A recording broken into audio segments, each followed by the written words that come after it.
Bad manners ಚಿತ್ರದ ಮೂಲಕ ಎಲ್ಲರ ಗಮನವನ್ನ ಸೆಳೆದ ಬ್ಯಾಡ್ ಮ್ಯಾನರ್ಸ್ ನೆಪದಲ್ಲಿ ಕನ್ನಡ ಚಿತ್ರರಂಗಕ್ಕೆ ಸಿಕ್ಕಿರುವ ಮತ್ತೊಬ್ಬ ಪ್ರತಿಭಾವಂತ ನಟ.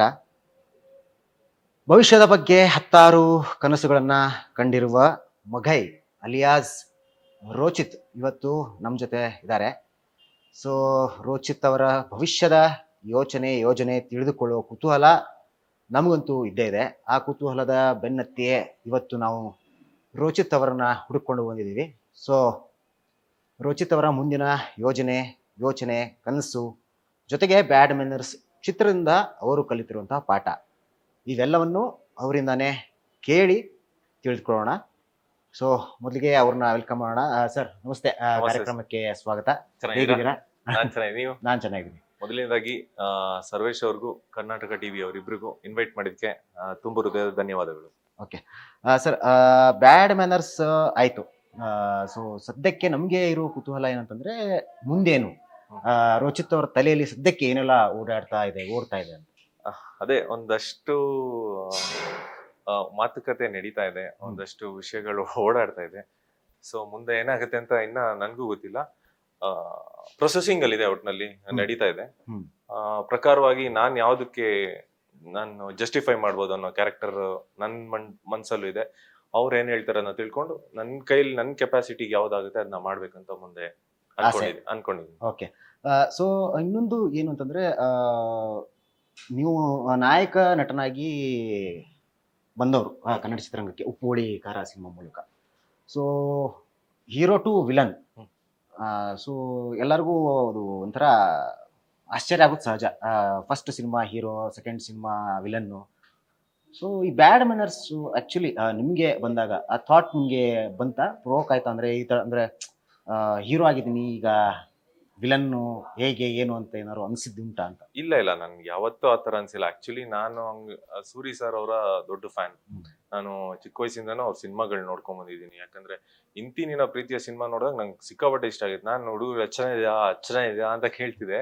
ಸೊ ಅವ್ರ ಸಿನಿಮಾದಲ್ಲಿ ಯಾವ್ದೇ ಪಾತ್ರ ಕೊಟ್ರು ನನ್ಗೆ ಇದು ಅದು ಅಂತ ಏನಿರ್ಲಿಲ್ಲ. ಅವ್ರು ಏನ್ ಕೊಟ್ರು ನಂಗೆ ಅವ್ರ ಜೊತೆ ಕೆಲಸ ಮಾಡ್ಬೇಕನ್ನೋ ತುಂಬಾ ಆಸೆ ಇತ್ತು. ಸೊ ಅದು ಈ ಮೂಲಕ ನೆರವೇರಿದೆ. ನಾನು ಯಾವತ್ತೂ ಆ ಥಾಟೇ ಅನ್ಕೊಂಡಿಲ್ಲ.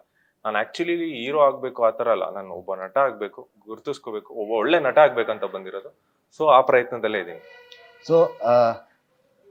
ಸೊ ನಿಮ್ಮ ಆಸೆ ಬ್ಯಾಡ್ ಮ್ಯಾನರ್ಸ್ ಮೂಲಕ ನೀವು ಈಡೇರಿಸ್ಕೊಂಡ್ರಿ. ಏನೋ ಸೂರ್ಯ ಅವ್ರ ಜೊತೆ ಕೆಲಸ ಮಾಡ್ಬೇಕು ಅನ್ನೋ ಒಂದು ದೊಡ್ಡ ಆಸೆ ಈಡೇರ್ತು. ಬಟ್ ಸೂರ್ಯ ಅವ್ರ ಜೊತೆ ಕೆಲಸ ಮಾಡಿದ ಅನುಭವ ಹೇಗಿತ್ತು? ಯಾಕಂದ್ರೆ ಸುಮಾರು ಜನಕ್ಕೆ ಸುಮಾರು ಅಭಿಪ್ರಾಯಗಳಿದಾವೆ ಸೂರ್ಯ ಅವ್ರ ಬಗ್ಗೆ. ತುಂಬಾ ಸ್ಟ್ರಿಕ್ಟು, ಬೈತಾರೆ, ಕೆಲಸದ ವಿಚಾರದಲ್ಲಿ ರಾಕ್ಷಸ ಅಂತ ಇತ್ಯಾದಿ ಪ್ರಶ್ನೆಗಳು, ಕುತೂಹಲಗಳಿದೆ. ಸೊ ನಿಮ್ಮ ಅನುಭವ ಹೇಗಿತ್ತು? ಆಕ್ಚುಲಿ ಸೂರಿ ಸರ್ ಅಂದ್ರೆ ಅವರೊಂದು ಯೂನಿವರ್ಸಿಟಿ. ನಾವು ಅಲ್ಲಿ ಕಲಿಯಕ್ ತುಂಬಾ ಇದೆ. ನಾಟ್ ಓನ್ಲಿ ಸಿನಿಮಾ ಹೊರತಾಗಿ ನಾವು ಜೀವನನೂ ಕಲಿಬಹುದು. ಅವ್ರು ಯಾಕಂದ್ರೆ ಅವ್ರ ಒಟ್ಟಿಗೆ ಮಾತಾಡ್ತಾ ಇರ್ಬೇಕಾದ್ರೆ ಅವರು ಕೆಲಸ ಮಾಡೋದೆಲ್ಲ ನೋಡಿದಾಗ ನಾನು ತುಂಬಾ ಕಲ್ತಿದ್ದೀನಿ. ನಾಟ್ ಓನ್ಲಿ ಸಿನಿಮಾ, ಜೀವನಕ್ಕಾಗಷ್ಟು ತುಂಬಾ ಕಲ್ತಿದ್ದೀನಿ. ಆಮೇಲೆ ಸೂರಿ ಸರ್ ಸ್ಟ್ರಿಕ್ಟ್ ಅದು ಇದು ಅಂತ ಏನಿಲ್ಲ, ನಾವು ನೋಡಿರೋ ಮಟ್ಟಕ್ಕೆ ಏನಿಲ್ಲ. ಸೂರಿ ಸರ್ ಒಬ್ಬ ಆರ್ಟಿಸ್ಟ್ಗೆ ಅವ್ನ್ಗೆ ಏನ್ ಸ್ಪೇಸ್ ಬೇಕು ಅದನ್ನ ಕೊಡ್ತಾರೆ. ಅದಕ್ಕಿಂತ ಮುಂಚೆ ಇವಾಗ ಏನ್ ಸೀನ್ ನಡೀತಿದೆ, ಅದ್ರ ಪ್ರೀವಿಯಸ್ ಬಿಫೋರ್ ಏನಾಗಿರುತ್ತೆ, ಮುಂದೆ ಏನಾಗುತ್ತೆ, ಆ ಡೀಟೇಲಿಂಗ್ ಚೆನ್ನಾಗಿ ಕೊಟ್ಟಾಗ ಆರ್ಟಿಸ್ಟ್ಗೆ ಅದನ್ನ ಕ್ಯಾಚ್ ಮಾಡಿ ಮಾಡೋವಂಥದ್ದು ಒಂದಷ್ಟು ಚೆನ್ನಾಗಾಗುತ್ತೆ. ಅಂದ್ರೆ ಏನಂದ್ರೆ ಅವ್ರು ಅಷ್ಟು ಚೆನ್ನಾಗಿ ಪ್ರಿಪೇರ್ ಮಾಡ್ತಾರ. ಒಬ್ಬ ಆರ್ಟಿಸ್ಟ್ ಈಗ ಒಬ್ಬ ಕ್ರಿಕೆಟ್ ಪ್ಲೇಯರ್ ನ ಕೋಚ್ ಹೇಗೆ ತಯಾರು ಮಾಡಿ ನೀನ್ ಹೋಗಿ ಆಡುವಂತ ಗ್ರೌಂಡ್ ಅಲ್ಲಿ ಬಿಡ್ತಾರೋ, ಆ ರೀತಿ ಸೂರಿ ಸರ್ ನಮ್ಮನ್ನ ಬಿಫೋರ್ ಅಷ್ಟು ನೀಟಾಗಿ ತಯಾರು ಮಾಡಿರ್ತಾರೆ. ಆಮೇಲೆ ಅವ್ರು ಎಲ್ರು ಅನ್ಕೊಂಡಿರ್ತಾರೆ ತುಂಬಾ ಸ್ಟ್ರಿಕ್ಟ್ ಅದು ಇದೇನಿಲ್ಲ, ತುಂಬಾ ಒಳ್ಳೆ ಸ್ಪೇಸ್ ಕೊಡ್ತಾರೆ ಆರ್ಟಿಸ್ಟ್ಗೆ. ಈಗ ನಾವು ಮಾಡ್ತಾ ಇರೋದನ್ನ ಅವ್ರು ಬಂದು ಹೇಳಿ ತಿಳಿಸಿ ಹೋಗ್ತಾರೆ, ನೋಡಿ ಹಿಂಗ್ ಆಗ್ತದೆ, ಈ ಸ್ಟೈಲಲ್ಲಿ ನಿಮ್ ಸ್ಟೈಲಲ್ಲಿ ಮಾಡಿ ಅಂತ. ಅದ್ ಖುಷಿ ಕೊಡುತ್ತೆ. ಅದರಿಂದ ನಾನು ತುಂಬಾ ಕಲ್ತಿದ್ದೀನಿ ಸೂರಿ ಸರ್ ಇಂದ. ಓಕೆ, ಸೊ ಇನ್ನೊಂದು ಏನು ಪ್ರಮುಖ ವಿಚಾರ ಅಂದ್ರೆ ನನ್ಗೆ ಇರೋ ಕುತೂಹಲ, ನಿಮ್ಮನೇಲಿ ಯಾರಾದ್ರೂ ಸಿನಿಮಾ ಬ್ಯಾಕ್ ಗ್ರೌಂಡ್ ಇಂದ ಬಂದಿದಾರ, ಸಿನಿಮಾ ಸಂಬಂಧಿಸಿದವ್ರು ಯಾರಾದ್ರೂ ಇದಾರಾ, ಅಥವಾ ನೀವೊಬ್ಬರೇ ಫಸ್ಟ್ ಆರ್ಟಿಸ್ಟಾ ಹೇಗೆ ಅಂತ? ಆಕ್ಚುಲಿ ಇದು ಪ್ರಶ್ನೆ ಖುಷಿ ಆಯ್ತು. ಏನಂದ್ರೆ ನಮ್ಮ ತಾತ ಏನಿದಾರೆ, ನಮ್ಮ ತಂದೆ ಅವರು ಒಂದಷ್ಟು ನಾಟಕಗಳು ಮಾಡಿದ್ದಾರೆ. ಸೊ ನಮ್ಮ ತಾತ ಅವ್ರ ಊರ್ ಬಂದ್ಬಿಟ್ಟು ಚಾಮರಾಜನಗರದ ಹತ್ರ ಸಿಂಗನಲ್ಲೂರ್ ಪಕ್ಕ ಕಾಮಗೆರೆ ಅಂತ. ಸೊ ಅವರು ಅಲ್ಲಿ ಈಗ ಅಣ್ಣ ಅವರು ಎಲ್ಲ ಅದೆಲ್ಲ ಮಾಡಿದಾರ. ಅವ್ರು ನಮ್ ತಂದೆ ಹೇಳ್ತಾ ಇರ್ತಾರೆ ಯಾವಾಗಾದ್ರೂ ಒಂದೊಂದ್ಸಲಿ ಹಿಂಗಿದ್ರು ಅವರು ನಾಟಕ ಮಾಡ್ತಾ ಇದ್ರು ಅಂತ. ಸೊ ವಿತೌಟ್ ನಾಲೆಜ್ ಅದೆಲ್ಲೋ ಬಂದಿದೆ ಅಲ್ಲಿಂದ ನನಗೆ ಅನ್ನೋದು ಒಂದು ಇದು. ಬಟ್ ನಮ್ ತಂದೆ ಕೂಡ ಒಂದಷ್ಟು ಹಳೆ ಸಿನಿಮಾದಲ್ಲೆಲ್ಲ ಕೆಲಸ ಮಾಡಿದ್ದಾರೆ. ನಮ್ ತಂದೆ ಡ್ರೈವರ್ ಆಗಿ ಮಾಡ್ತಾ ಇದ್ರು. ಸೊ ಡ್ರೈವರ್ ಆಗಿ ಹಂಗೆ ಇರ್ಬೇಕಾದ್ರೆ ಯಾವ್ದೋ ಒಂದ್ ಸಣ್ಣ ಪುಟ್ಟ ಅದೊಂದು ಹಿಂಗ್ ಬಂದ್ ಹೋಗುವಂತ ಪಾತ್ರಗಳೆಲ್ಲ ಮಾಡಿದ್ದಾರೆ. ಓಕೆ. ಸೊ ಅದೇ ಇಲ್ಲಿಗೆಲ್ಲೋ ಕರ್ಕೊಂಬಂತು ಅನ್ನೋದು ನನ್ಗೆ. ಬಟ್ ನಾನ್ ಚಿಕ್ಕ ವಯಸ್ಸಿಂದ ಅನ್ಕೊಂತಾ ಇದ್ದೆ ಸಿನಿಮಾ ಮಾಡ್ಬೇಕು. ಸೊ ನನ್ ಏನು ಎಜುಕೇಶನ್ ಅದು ಇದೆಲ್ಲ ಮುಗಿಸ್ಕೊಂಡು ನನ್ ಅದೇನೋ ಡೆಸ್ಟಿನಿ ಕರ್ಕೊಂಬಂತಿಲ್ಲ. ಸೊ ಕಲೆ ಅನ್ನೋದು ನಿಮ್ಮ ರಕ್ತದಲ್ಲಿ ಇದೆ. ತಾತ ತಂದೆಯಿಂದ ನೀವು. ಸೊ ನಿಮ್ ತಂದೆ ಯಾವತ್ತಾದ್ರೂ ನಿಮ್ ತಂದೆ ಜೊತೆ ಸೆಟ್ಟಲ್ಗೆ ಹೋಗಿದ್ದು ನಿಮ್ಗೆ ನೆನಪೇನಾದ್ರು ಇದೆಯಾ? ಬಾಲ್ಯ ಚಿಕ್ಕವರಿದ್ದಾಗ ಅಥವಾ ಯಾವಾಗ್ಲಾದ್ರು? ಇಲ್ಲ, ನಾವ್ ಆಕ್ಚುಲಿ ಆ ತರದ್ ಏನೂ ನೆನಪಿಲ್ಲ. ನಮ್ ತಂದೆ ಬೇಸಿಕಲಿ ಡ್ರೈವರು. ಅವ್ರು ಆತರ ಸೆಟ್ಟು ಅದು ಇದೆಲ್ಲ ನಮ್ಗೇನು ಗೊತ್ತಿಲ್ಲ.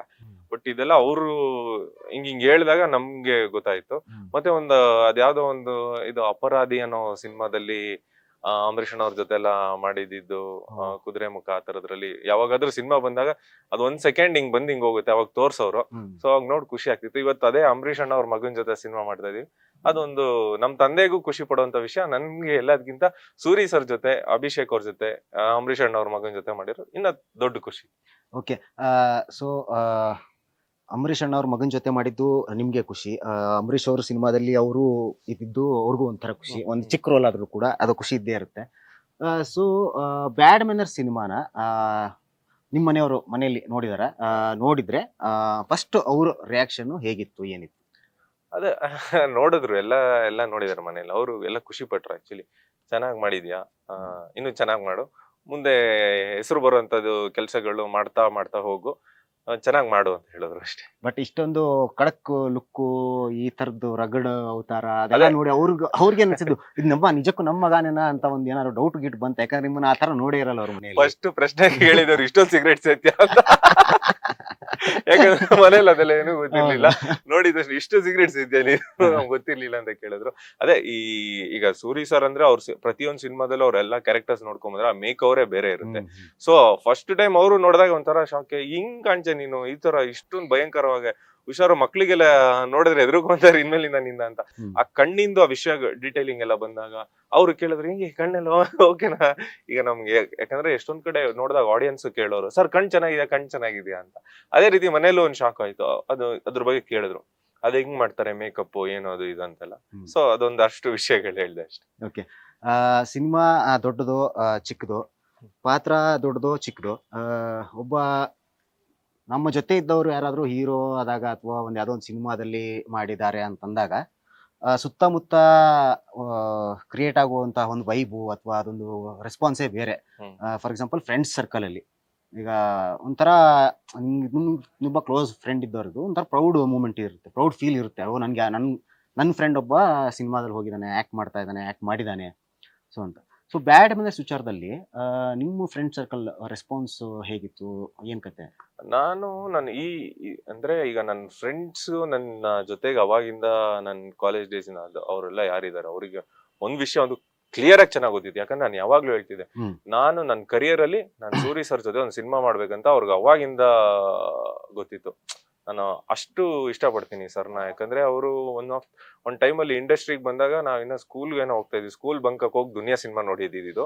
ಸೊ ಅಷ್ಟು ಅಂದ್ರೆ ಅವ್ರು ಒಟ್ಟಿಗೆ ಕೆಲಸ ಮಾಡೋದಕ್ಕೆ ಕಲಿಯೋದಕ್ಕೆ ಅಷ್ಟು ಇಷ್ಟ ಆಯ್ತು. ಸೊ ಸೂರಿ ಸರ್ ಜೊತೆ ಮಾಡ್ತಾ ಇದೀನಿ ಅಂತ ಅವ್ರೆಲ್ರಿಗೂ ಖುಷಿ ಇತ್ತು.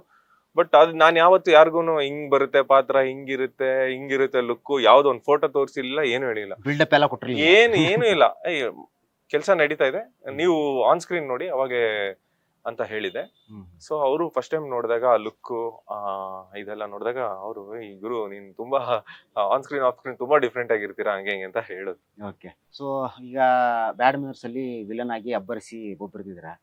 ಸೊ ಈಗ ಹೀಗೆ ಬಿಲ್ಡಪ್ ಎಲ್ಲ ತಗೋತೀರಾ ಫ್ರೆಂಡ್ ಸರ್ಕಲ್ ಮುಂದೆ, ನಾನ್ ಗೊತ್ತಲ್ಲ ಮಗೈ ಹಂಗೆ ಅಂತ? ಇಲ್ಲ ಸರ್, ಆಕ್ಚುಲಿ ಈಗ್ಲೂ ನಮ್ಮ ಫ್ರೆಂಡ್ಸ್ ಇವರೆಲ್ಲ ಊಟಕ್ಕೆ ಹೋದಾಗ ಅವರು ಒಂದ್ ಮಗೈ ಪಾನ್ ಫೋಟೋ ಹೊಡೆದ್ಬಿಟ್ಟು ನನಗೆ ಕಳಿಸ್ತಾರೆ, ಮಗೈದಿಂದ ನೋಡು ಅಂತ. ಸೊ ಈ ತರ ಅಂದ್ರೆ ಈಗ ಕ್ಯಾರೆಕ್ಟರ್ ಹೆಸರು ಅವ್ರ ತಲೆಯಲ್ಲಿ ಕೂತು ಅದೆಷ್ಟು ರಿಜಿಸ್ಟರ್ ಆಗಿದಾಗ ಈ ತರದೇನೋ ಒಂದು ಸೆಂಡ್ ಮಾಡಿದಾಗ ಖುಷಿ ಆಗುತ್ತೆ. ಎಲ್ಲೋ ನಾನು ಮಾಡಿರೋ ಕೆಲಸ ಒಂದ್ ರೀಚ್ ಆಗ್ತಾ ಇದೆ, ನೋಡಿದ್ರೆ ತಲುಪ್ತಾ ಇದೆ ಅನ್ನೋ ಒಂದು ಖುಷಿ ಇದೆ. ಸೊ ಸುಮಾರು ಜನ ಅಂದ್ರೆ ಈಗ ಬ್ಯಾಡ್ ಮ್ಯಾನರ್ಸ್ ಸಿನಿಮಾ ನೋಡಾದ್ಮೇಲೆ ಸುಮಾರು ಜನ ಒಳ್ಳೆ ಮಾತುಗಳನ್ನ ಹೇಳಿದ್ದಾರೆ. ಅಭಿಷೇಕ್ ಅವರ ಅಭಿನಯ ಜೊತೆಗೆ ಆಕ್ಟಿಂಗ್ ಜೊತೆಗೆ ನಿಮ್ಮ ಆಕ್ಟಿಂಗ್ ಕೂಡ ಮೆಚ್ಕೊಂಡಿದ್ದಾರೆ, ವಿಮರ್ಶೆ ಮಾಡಿದ್ದಾರೆ, ಹೊಗಳಿದ್ದಾರೆ. ಸೊ ನಿಮಗೆ ಸಿಕ್ಕಿರೋ ಪೋಸ್ಟ್ ಬ್ಯಾಡ್ ಮ್ಯಾನರ್ಸ್ ಅಂದರೆ ಬ್ಯಾಡ್ ಮ್ಯಾನರ್ಸ್ ರಿಲೀಸ್ ಆದಮೇಲೆ ನಿಮಗೆ ಸಿಕ್ಕಿರುವಂಥ ಒಂದು ಯಾವ್ದಾದ್ರು ಒಂದು ಬೆಸ್ಟ್ ಕಾಂಪ್ಲಿಮೆಂಟ್? ನನಗೆ ಬೆಸ್ಟ್ ಕಾಂಪ್ಲಿಮೆಂಟ್ ಏನು ಅಂತ ಹೇಳಿದ್ರೆ ಅದೇ, ನೀವು ಆನ್ ಸ್ಕ್ರೀನ್ಗೂ ಆಫ್ ಸ್ಕ್ರೀನ್ಗೂ ತುಂಬಾ ಡಿಫ್ರೆನ್ಸ್ ಇದೆ. ಅಂದ್ರೆ ನಾರ್ಮಲ್ ಆಗಿ ಇಷ್ಟು ಜನ ಒಳ್ಳೆ ಹಿಂಗ್ ಹುಡುಗನ್ ಚಾಕ್ಲೇಟ್ ಹುಡುಗನ್ ತರ ಇರ್ತೀರ, ಅಲ್ಲಿ ಹಿಂಗೆ ಅಷ್ಟು ಭಯಂಕರವಾಗಿ ಎಸ್ಪೆಷಲಿ ಆ ತಾರಾ ಅವ್ರಿಗೆ ಒಂದು ಎದುರಿಸೋ ಸೀನ್ ಇದೆಯಲ್ಲ, ಅದೆಲ್ಲ ನೋಡಿದಾಗ ನೀವೇನಾ ಅಂತ ಕೇಳ್ತಾರೆ. ಅಂದ್ರೆ ನಾನೆಲ್ಲೋ ನಾನು ಆಕ್ಟ್ ಮಾಡಿರೋದು ಅವ್ರಿಗೆ ರೀಚ್ ಆಗಿದೆ, ಅಂದ್ರೆ ಎದುರಿಸೋ ತರ ಬೇರೆ ಏನೋ ಒಂಥರ ಮಾಡಿದಾಗ ಅವ್ರು ರೀಚ್ ಆಗಿದೆ ಅಂತ ಹೇಳ್ತಾರಲ್ಲ, ಅದು ಖುಷಿ. ನಾನು ಫಸ್ಟ್ ಶಾಟ್ ಬಂದ್ಬಿಟ್ಟು ತಾರಾ ಮೇಡಮ್ ಜೊತೆನೆ ಇದ್ದಿದ್ದು. ಅದೇನಿದೆ ನನ್ನ first day of bad manners, ಅದೇ ನಂದು ಫಸ್ಟ್ ಶಾಟ್ ಸೂರಿ ಸರ್ ಜೊತೆ. ಸೊ ಅದ್ ಮಾಡಿದಾಗ ಅವರು ತಾರಾ ಮೇಡಮ್ ಬಂದು ಹೇಳಿದ್ರು, ತುಂಬಾ ಚೆನ್ನಾಗ್ ಮಾಡಿದೆ ಕಣೋ, ನಿಜವಾಗ್ಲೂ ಭಯ ಆಯ್ತು ಅಂತ. ಅದು ನನ್ಗೆ ಅವಾಗ್ಲೇ ಸಿಕ್ಕಿದ್ ಬೆಸ್ಟ್ ಕಾಂಪ್ಲಿಮೆಂಟ್. ಖುಷಿ ಇದೆ. ಈ ಭೂಮಿ ಮೇಲೆ ತಾನಷ್ಟೇ ಉದ್ಧಾರ ಆದ್ರೆ ಸಾಕು, ಬೇರೆಯವ್ರನ್ನ ಬೆಳೆಸೋ ಉಸಾಬರಿ ನಮ್ಗ್ಯಾಕೆ ಅನ್ನೋರ್ ಸಂಖ್ಯೆನೇ ಜಾಸ್ತಿ. ಆದ್ರೆ ಕೆಲವರು ಮಾತ್ರ ತಾನು ಬೆಳೆಯೋದ್ರ ಜೊತೆಗೆ ತನ್ನವರನ್ನು ಕೂಡ ಬೆಳೆಸ್ತಾರೆ. ತಮಗಿಂತ ಎತ್ತರಕ್ಕೆ ಬೆಳೆಯೋಕೆ ಬೆಳಕಾಗ್ತಾರೆ. ಸಾಧಿಸುವ ಗುರಿ ಇದ್ದವ್ರಿಗೆ ದಾರಿದೀಪ ಆಗ್ತಾರೆ. ಇದೀಗ ನಾನು ಇತರರ ಭವಿಷ್ಯಕ್ಕೆ ಬೆಳಕಾಗುವವರ ಸಂದರ್ಶನ ಮಾಡಲು ಹೊರಟಿದ್ದಾನೆ.